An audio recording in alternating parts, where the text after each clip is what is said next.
La llave para abrir todos los tesoros del cielo es la oración. No se olvide de lo mejor. Jesús dijo, pedid y se os dará, buscad y hallaréis, llamad y se os abrirá.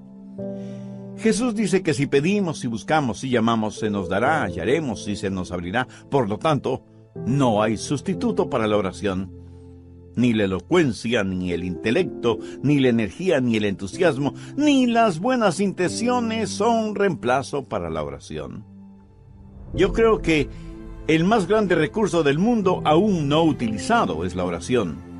Se estudia para ver cómo se puede aprovechar la tremenda energía que hay en los relámpagos o en las inmensas olas del océano, o cómo aprovechar más eficientemente la energía solar.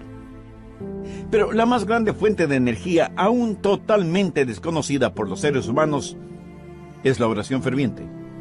Y somos unos necios que estamos ignorando esa energía. ¿Por qué la pobreza de muchos cristianos? ¿Por qué la falta de poder en la vida de muchos creyentes? Una sola respuesta: vidas sin oración. Si algún fracaso tenemos en nuestra vida, es el fracaso en nuestra vida de oración.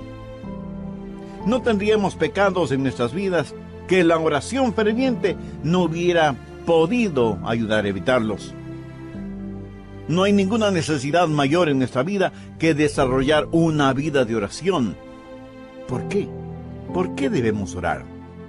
Escúcheme, cuando oramos, no oramos para informarle a Dios de ciertas cosas. Él las sabe. Tampoco oramos para darle instrucciones a Dios. Cuando oramos, estamos invitando a Dios a conversar con nosotros. ¿Qué quiero decir con esto? Verá, Dios quiere hacer realidad ciertas cosas en nosotros. Y quiere hacer ciertas cosas por medio de nosotros. Y quiere hacer esas cosas si es que nosotros se las pedimos en oración. ¿Por qué Dios nos pide que oremos? Primero, por un factor de compañerismo. Juan 15:7. Si permanecéis en mí y mis palabras permanecen en vosotros, pedid todo lo que queréis y os será hecho. ¿Qué es lo que Dios quiere que hagamos? ¿Dios simplemente quiere darnos cosas? ¿O quiere Dios tener comunión, compañerismo con nosotros? Dios quiere que tengamos comunión con Él. Por lo tanto, Dios dice que oremos porque por medio de la oración permanecemos en Él y Él en nosotros. Dios puede estar sin nosotros, pero nosotros no podemos estar sin Dios. Cuando usted ora y Dios contesta, usted habita en Él y Él en usted. Somos colaboradores de Dios. Pablo en 2 Corintios 6:1 dice, así pues nosotros como colaboradores suyos. ¿Lo ve? Hay este factor de la comunión, del compañerismo, de la amistad. Segundo, el factor del desarrollo. No hay nada que pueda ayudarle a crecer como cristiano que la oración. Cuando permanece en el Señor Jesucristo y Él permanece en usted, crecerá espiritualmente en la misma proporción que la que ora. ¿Alguna vez se ha preguntado por qué Dios no contesta sus oraciones inmediatamente?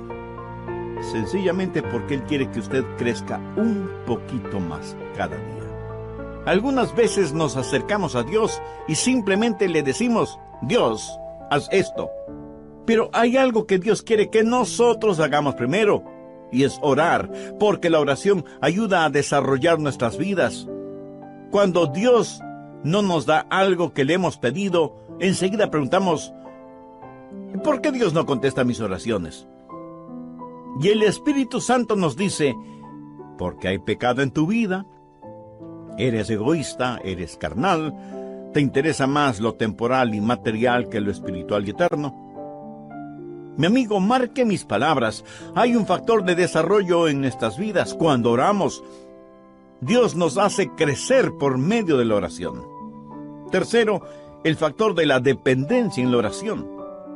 Dios nos hace crecer espiritualmente por medio de la oración.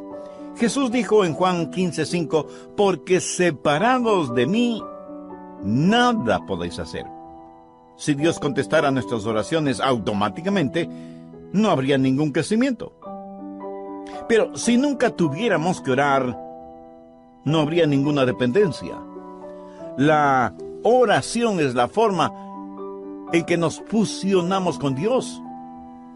Y esa es una maravillosa promesa. Pedir, buscad, llamad. Pero no solo una promesa que reclamar, sino un proceso a seguir. ¿Alguna vez ha puesto atención a los verbos en este versículo? Pedir, buscar, llamar. Eso es un proceso que va creciendo en intensidad. Pedir para recibir, buscar para encontrar, llamar para que se nos abra.